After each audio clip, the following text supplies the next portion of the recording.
Hi, welcome to Ken's Games Collection and the very first episode of New Game Stuff.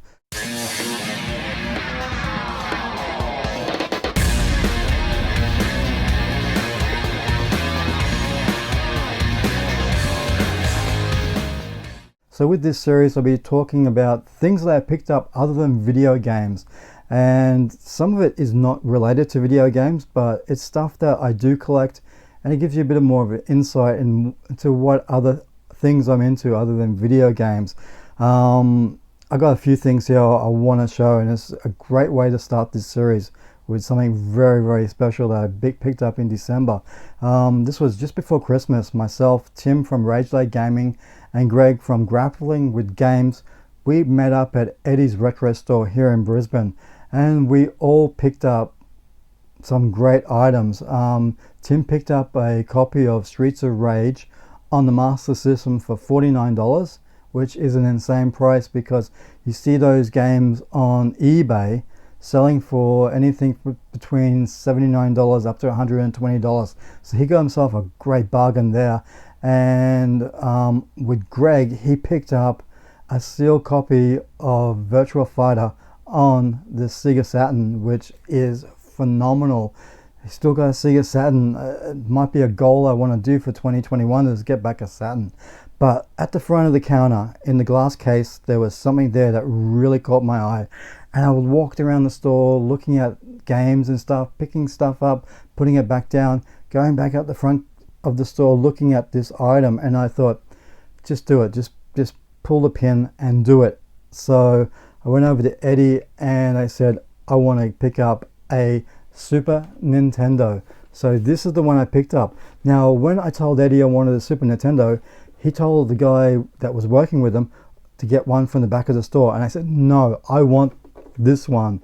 I want the one that was in the display cabinet, which looks in phenomenal condition, considering you see a lot of the Super Nintendos just that discoloration on it, and this one is in amazing condition. It works really well.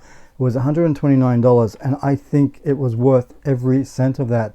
I've seen it go for $149 upwards on eBay and at other retro game stores here in Brisbane, but to pick that up, it's kind of like a holy grail item for me, because this was what got me into Nintendo back in the day with the Super Mario game and of course Legend of Zelda Link to the Past, and that's my introduction to Nintendo. So it really holds a lot of value to me, and it was one of my goals, I guess you could say, to get it this year, but I got it at the end of 2020, and it's just dawned on me after I got this that in 2020 I picked up 5 retro game consoles. The Sega Dreamcast which was given to me from Cujo Van Ark, which was an amazing gift. I picked up the Sega Master System Mark II, also the original Xbox, which was in a horrendous condition inside, which I cleaned up, a GameCube, and a Super Nintendo. 5. I couldn't believe that. I never set out to collect that many for last year, but I'm so glad I did, and I want to rebuild the library for games on the Super Nintendo, get maybe 20 of my favorite games on that system and be done with it. But a great pickup. And also, while we were at the retro store, even before we went there, Tim messaged us asking myself and Greg who wants a monitor. I said yes straight away, and I was thinking it was going to be one of those old style CRT monitors, not what he gave me, which was an amazing monitor, a modern monitor, which is so great.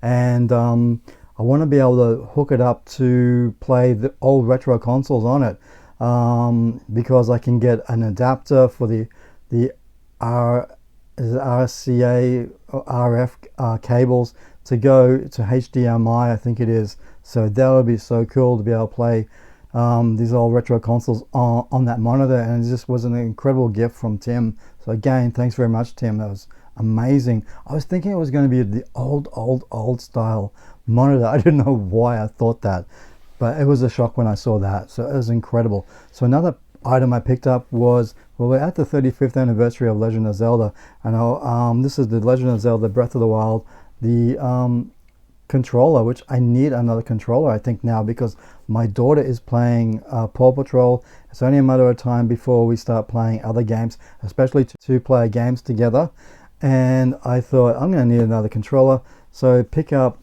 a Zelda controller. Yes, thank you very much for that. Now, I'm also into Blu-rays. I haven't really collected a lot of Blu-rays over the course of 2020, so I want to try and do more over 2021, get some of my favorite movies back into the collection, because back in the day I had I think it was the DVD collection, got rid of all that and started collecting Blu-rays. I've been collecting Blu-rays on and off for the last couple of years. So I picked up two box sets. First one, absolutely love this series, American Pie. 3 wasn't as good as 1, 2, and 4. 4 was brilliant, by the way. The reunion I thought was fantastic, but 3, you know, it didn't have all the cast in it. You know, the wedding was fun, but it just lost something because not everybody was in it. But this was $20 for the four movies. $20, unbelievable. Fantastic. Absolutely loved one. The first one was great. The second one was even better. Fourth one, the reunion, I absolutely thought that was brilliant, how they brought them all back. Now, another series that I've really been into since, well, going right back to the third movie, I guess, was my introduction to this, and it's the Rocky Balboa Undisputed collection. All 6 films on, you know, on a box set, which is great. And like I said, I think it was Rocky 3 that I first got introduced to the Rocky series. It was a double feature. I went along to see, I was mainly to go to see Fame, the movie. Back then the TV series was on, it was so popular, and that was my introduction to Fame. And I thought I need to see the movie, and it was a double feature with Rocky 3. So Rocky 3 was first, then Fame. Get there, watch Rocky 3. I just immediately fell in love with the movie, the character, and when Fame came on, I think I got halfway through the movie and walked out. It was not what the TV series was. I didn't like it at all. But then I would go back and watch the very first Rocky movie, which is so raw and so real and basic compared to what we got in Rocky 3. But fantastic series, and finish it off with Rocky Balboa. A lot of people, I guess, scratch their heads thinking, seriously, with Stallone doing a Rocky Balboa, another Rocky movie at his age? But it worked well. It really did, and it was a fantastic movie, fantastic way to finish off a great series. And we still see Rocky in the Apollo Creed series, or yeah, the Creed series, not Apollo, but yeah, his son. But it's so cool and fantastic to pick this up. Again, $30 for 6 amazing movies. So that is it. That's my first episode of New Game Stuff. Yeah, there's 2 stuff there that's not gaming related, but it's there. That's it. So until next time, guys, bye.